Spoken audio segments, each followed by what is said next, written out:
நாகை மாவட்டத்தில் பெய்து வரும் கனமழையால் குறுவை சாகுபடி பாதிக்கப்பட்டுள்ளது. கூடுதல் விவரங்களோடு செய்தியாளர் விஷ்ணு இணைந்திருக்கிறார். விஷ்ணு, அந்த பகுதியில் மழையால எவ்வளவு பயிர்கள் பாதிப்படைஞ்சிருக்கு, அங்க என்ன நிலவரம் விஷ்ணு?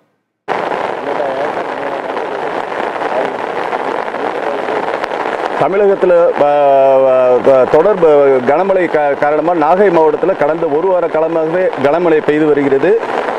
குறிப்பாக மேட்டூரிலிருந்து திறக்கப்பட்ட தண்ணீர் தாமதமாக இருந்ததால் பின்பற்ற குறுவை செய்யப்பட்ட நெற்பயிர்கள் தற்போது தண்ணீரை மூழ்கி சாய்ந்து உள்ள நிலை இருக்கு.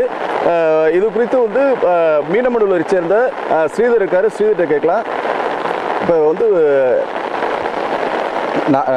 நாகை மாவட்டத்தில் குறுவை எவ்வளோ ஏக்கரில் சாகுபடி பண்ணியிருக்கீங்க, எவ்வளோ அறுவடையாக இருக்குது, இப்போ எந்த அளவுக்கு பாதிச்சிருக்கு?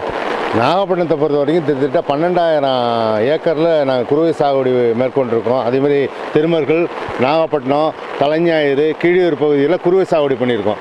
இந்த நிலையில் தொடர் மழையின் காரணமாக பயிர்கள்லாம் இந்த மாதிரி சாய ஆரம்பிச்சிட்டு தண்ணியெல்லாம் மேலே வந்துடுச்சு.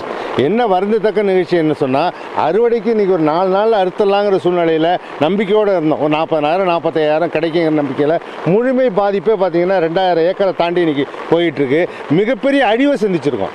ஏன்னு கேட்டிங்கன்னா, தமிழக அரசு இன்றைக்கி குருவிக்கான காப்பீடை கட்ட சொல்லிவிட்டு இதுவரைக்கும் அதுக்கான எந்த முகாந்திரமும் கொடுக்கல. எங்களுக்கு வாங்கி கொடுக்குமாங்கிற நம்பிக்கையும் இல்லை.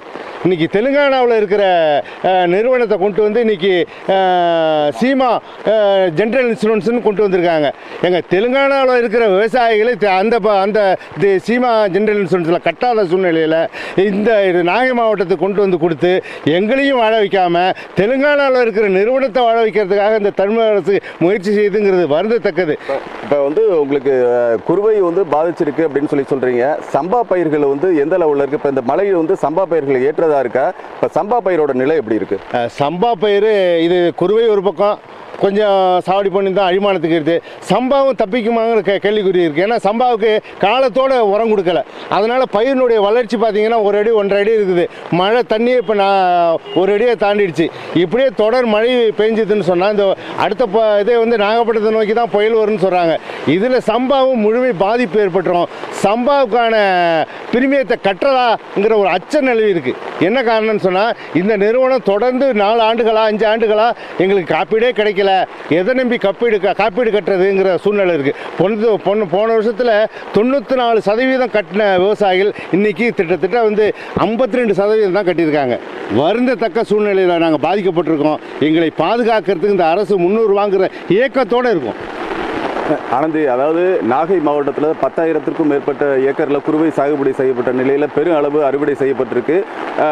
குறிப்பாக நாகை, கீழ்வேலூர், திருமருகல் இந்த மாதிரி பகுதியில் ஒரு 100க்கும் மேற்பட்ட ஏக்கரில் அறுவடைக்கு தயாராகி இந்த நெற்கள் கதிர்கள் இப்போ சாஞ்சிருக்கு. ஒரு சில பகுதிகளில் அந்த நெற்மணிகள் மீண்டும் முளைப்பு திறன் வந்துட்டு இருக்கு. இதே போல் பார்த்தீங்கன்னா, காலத்தோடு சம்பாவுக்கு உரம் கொடுக்க வேண்டிய நிலையில் உர தட்டுப்பாடு நிலவுவதால் அந்த உரம் கொடுக்க முடியாமல் வளர்ச்சி இல்லாமல் இருக்கிறதாகவும் தெரிவிச்சிருக்காங்க இந்த விவசாயிகள்.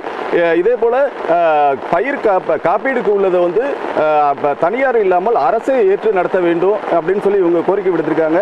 இது மட்டும் இல்லாமல் பாதிக்கப்பட்ட பயிர்களோ முழுமையாக எல்லா இடங்களையும் ஆய்வு செய்வதோடு உரிய இழப்பீடும் காப்பீடும் வழங்க வேண்டும் என்பதே நாகை மாவட்ட விவசாயிகளின் கோரிக்கையாக உள்ளது. ஆனந்தி, அறுவடைக்கு தயாரா இருந்த நெற்பயிர்கள்லாம் மழையால பாதிக்கப்பட்டிருக்கு. தங்களுடைய ஆதங்கத்தையும் வேதனையும் அந்த விவசாயி வெளிப்படுத்தி இருந்தாரு. தகவல்களை வழங்கியமைக்கு நன்றி விஷ்ணு.